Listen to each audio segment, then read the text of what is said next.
Out of every island present in Sonic Frontiers, most can agree that Rhea Island was by far the most underwhelming. The lackluster gameplay loop, the lack of incentive to explore the island, and the fact that it was just the other half of Chronos made me very disappointed when I got to Rhea Island in my first playthrough of Frontiers. All you did was run around, climb the towers, shut them off, and yeah.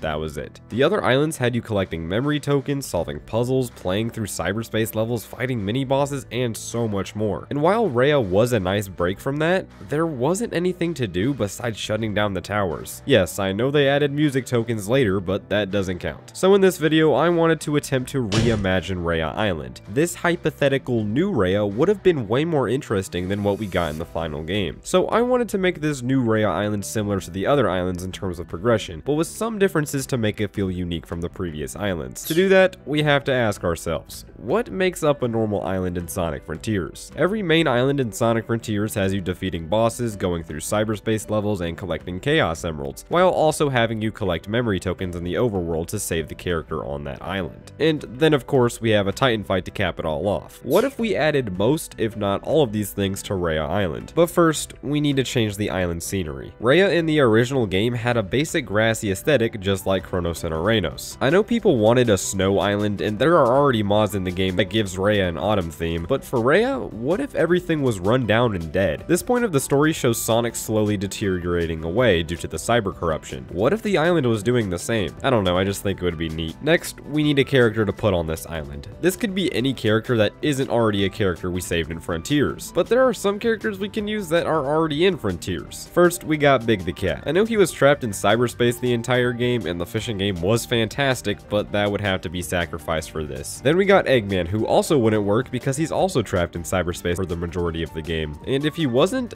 that would have screwed the whole story up. So actually, we do need a character that isn't already in Frontiers. And I think that character should be Cream the Rabbit. This is a character that has been absent from the series for a very long time. She made appearances in mobile games and stuff, but not actual mainline Sonic games for a very long time. I think the last time was Generations, which was over a decade ago. Holy crap, I feel old. I just think Cream would be a good pick for the character we save and collect the tokens for on this island. Speaking of memory tokens, yeah, this place needs to be filled to the brim with those mini platforming challenges. Like I said before, Rhea Island felt very empty compared to the other islands, so having some incentive to explore it would be nice. I think this aspect should be kept to a minimum though. We don't need as many memory tokens as the other islands, for reasons I will mention later. Okay, then we move on to the other route? I don't know what to call it, but let's start with the mini-bosses. While it would be neat to see new mini-bosses appear across the island, I think it would also be cool if they implemented the unused gold variants of the enemies that were found in the concept art of the game. Or hell, maybe even some new variants of the bosses similar to what Final Horizon did. I think there shouldn't be as many bosses as other islands for the same reasons I mentioned before, which again, we'll get into soon, but I think there should be some scattered across the island for the sake of getting portal gears. And cyberspace, I mean, it's kind of a necessity, honestly. I definitely would prefer levels more akin to the ones we see in Final Horizon, but considering that this Rhea Island would have been a part of the main story, then that's just not very likely. I think having the same objectives as those vanilla cyberspace levels would be just fine. And hey, maybe they could even add some different level environments in the mix. That would also be pretty cool. At this point in the game, I was tired of running through Green Hill, Chemical Plant, and Sky Sanctuary, so mixing it up for some variety would be awesome. Then we move on to the main event, the Lookout Towers. Shutting down these things was the main objective of the original Rhea Island. You climb the tower by doing some challenging platforming, and then you press a button up top to shut it down. Then a short story cutscene usually followed. And while the towers were awesome in the original island, I wanted to spice them up a little bit. The towers still lacked a significant challenge, which was present in Final Horizon, I will admit, but I think Rhea deserves the same treatment. And then we have the Titan. I think Rhea Island having a Titan that's overlooking the island would be awesome. I think it would be awesome if this Titan was in the water, always traveling around the outskirts of the island. That would make it so we wouldn't need to staple on a weird boss arena. There are multiple fan concepts for a water Titan in Frontiers, so I'll just flash some fan concepts on screen right now.